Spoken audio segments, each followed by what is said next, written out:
Today we will explain what's the difference between microservices and containers. So to understand this, let's go way back in time when the internet has just started and we had very simple web apps, probably just a blog or something like this. So all parts of the code were together in one block. As they started to evolve, we couldn't keep the architecture looking like this.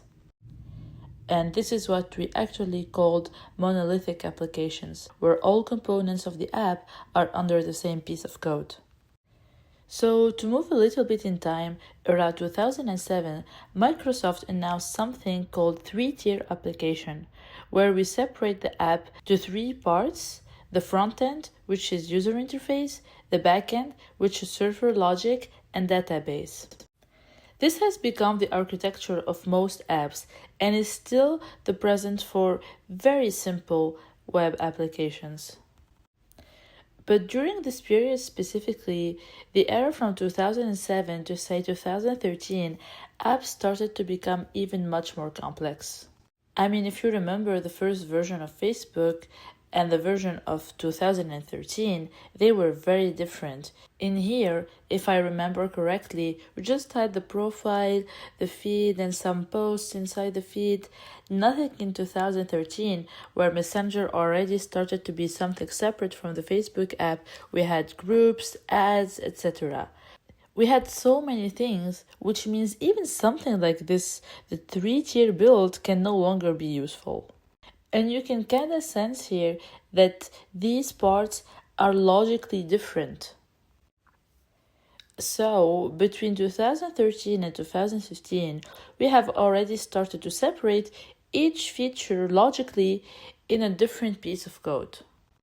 For example, in here for Messenger, I will have it separate front end and back end for it. For the groups feature, the same thing. For pages, for ads. So all different features could be separated like this. Now all this constitutes this app, this logical separation. We could call it a service. So Messenger is a service, and groups are a service, and pages are a different service. This has led to naturally calling this kind of architecture microservices. So even right now, when I'm saying that Messenger and groups and pages are created with this format, a front and back different for each one, right now it's different, but this helps get the bigger picture. So for each level of services, we can still divide it into sub-levels, and it's up to the team to control the granularity. So you might be asking, why is this good? Isn't it actually bringing more overhead to the apps? Well, it is the total opposite, to be fair. There are a lot of good reasons, and I'm just gonna mention 2 or 3 of them right now. So say you want to perform some sort of update for the ads, while your other services are fine the way they are. It can be very useless to update all of them just because of one small part. And say you have one service down, it's not working. Again, instead of having your whole app down, you have that one service, and it makes you focus on fixing where the problem lies exactly.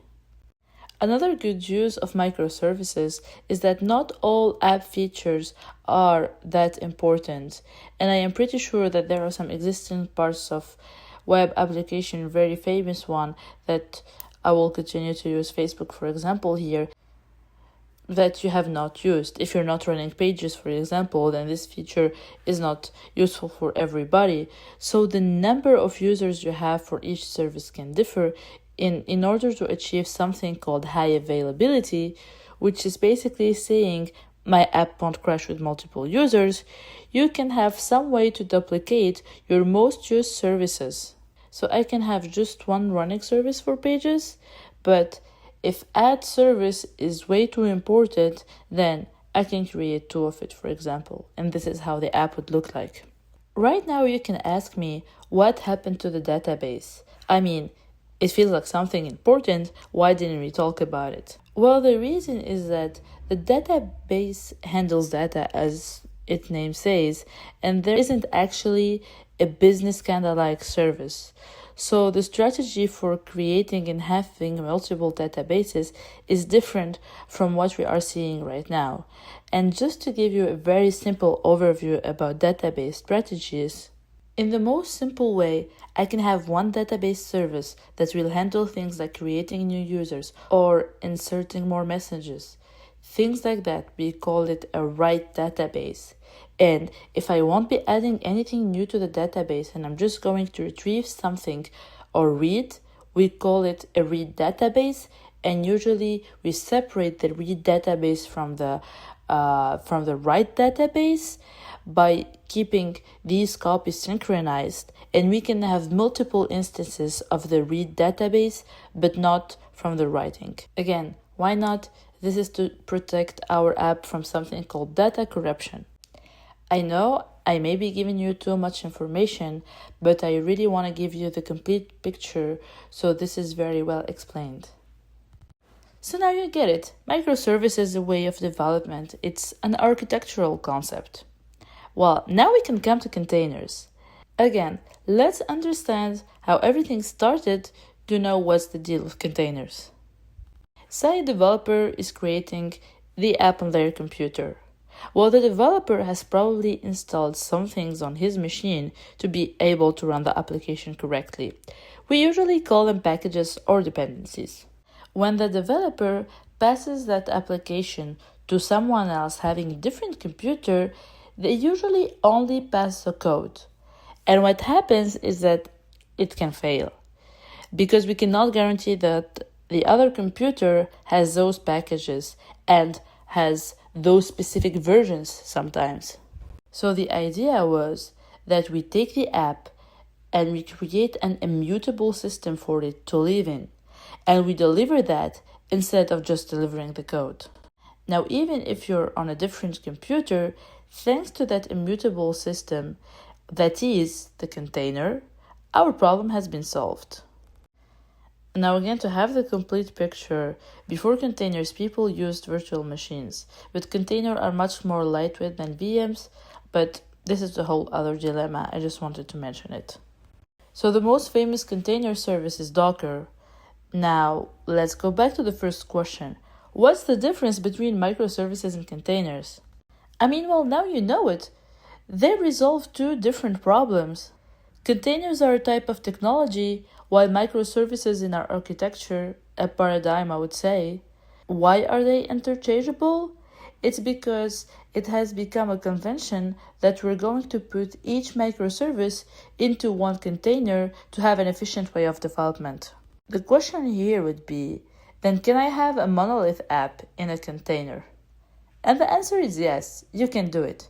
I mean, if I go to this app here that's kinda old and decide to wrap it up in this container, well, there's nothing against that. I mean, for one thing, you can just guarantee that this app will work on every machine. And the same goes for the use of microservices. Can I have it without containers? Yes, but as long as your app is growing, you could need an easier way to manage all these microservices instead of managing them separately. Right now, there's a whole concept for managing containers called container orchestration, and this is a simple way of you telling the machine, hey, can I have one container for messages, one container for pages, 2 for the group service, and 2 for the ad service. I felt like I was ordering food for a second right now. And it makes you easily scale from 1 to 2, scale it down, manage versions. Like if you have created another version for pages and you've seen some problems with it, then the container orchestration tool can easily roll back.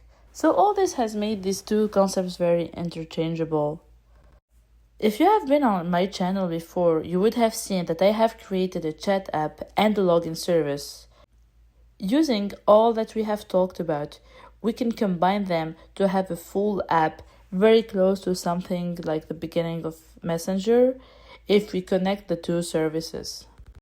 And this is also very interesting because that login service, when I have created it, I had no plans to create any chatting app. And right now, if I decide to create any other service like a retail service, I can still use that same login I have created before, just by having a different database. So it's very good that we can reuse them as much as we want, and it's clearly another benefit of containers. And we can try that, we can build it in this channel. So if you like this idea, and if you've understood the difference between microservices and containers, then I would really love your feedbacks. So thank you all for watching. I also really wanted to thank you for the great feedbacks you have been adding on my channel. It's keeping me finding time to create more videos. So see you